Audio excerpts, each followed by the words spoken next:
Hello everyone, I am here in my home gym today.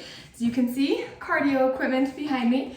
And today I want to talk to you about how much cardio you should actually be doing. Now you should actually be doing 3 to 5 cardio sessions per week, and each of those cardio sessions should be between 20 and 60 minutes of moderate to vigorous cardio. So moderate to vigorous cardio is going to really vary person to person.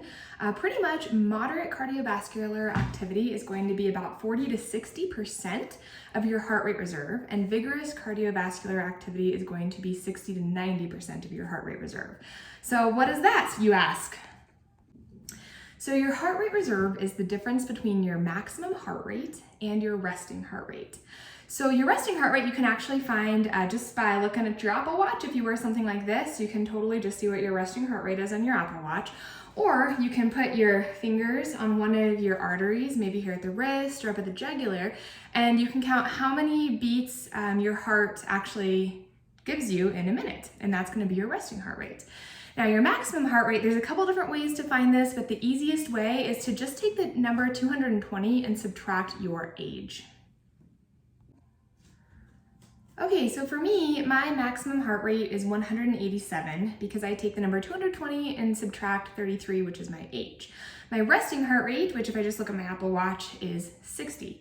So now I know that my heart rate reserve is 127, which is 187, my max heart rate, minus 60, my resting heart rate. Now that I have my heart rate reserve, I can calculate what moderate intensity cardio would be.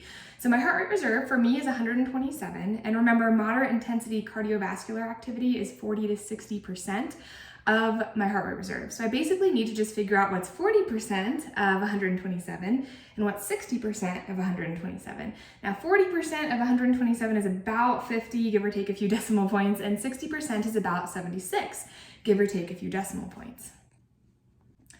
So now I will add those numbers, 40 and 60% of my heart rate reserve, to my resting heart rate. So 40% of my heart rate reserve, remember, is about 50 beats per minute, plus 60 is about 110 beats per minute.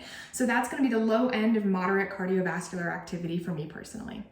Now on the other side, the 60% of my heart rate reserve, remember, was 76. So I'm going to add that to 60 beats per minute, which is my resting heart rate, and that gives me 136. So 40% of my maximum heart rate, my 40% number, that's going to be the lowest that I can go to stay in that moderate range. And for me, that's 110 beats per minute. The highest I can go with my heart rate to stay in that moderate range is going to be 136 beats per minute. So if I exercise between 110 and 136 beats per minute, I'm in the moderate cardiovascular range. Anything above 136 beats per minute is actually going to put me into the vigorous cardiovascular range.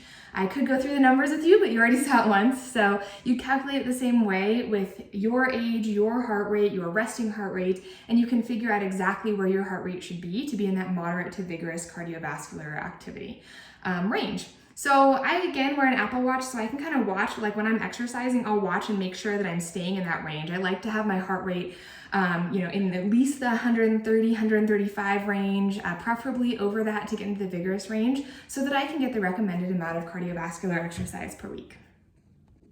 Now, I did not just make all of this up. I actually got this information from this book here. It's the ACSM Guidelines for Exercise Testing and Prescription. This is the gold standard book in fitness industry. We use it a lot in physical therapy as well to know how we should be prescribing exercise. And the ACSM recommends cardiovascular activity as I just described. So make sure, guys, that you are out there getting enough cardio every week. It is super, super important, not only for your waistline, but also for your heart health, your general fitness, your performance. It goes into literally every aspect of your training. So make sure that you are getting that exercise as I have described today. Hopefully I simplified that for you. Have a wonderful rest of your Sunday. Thanks.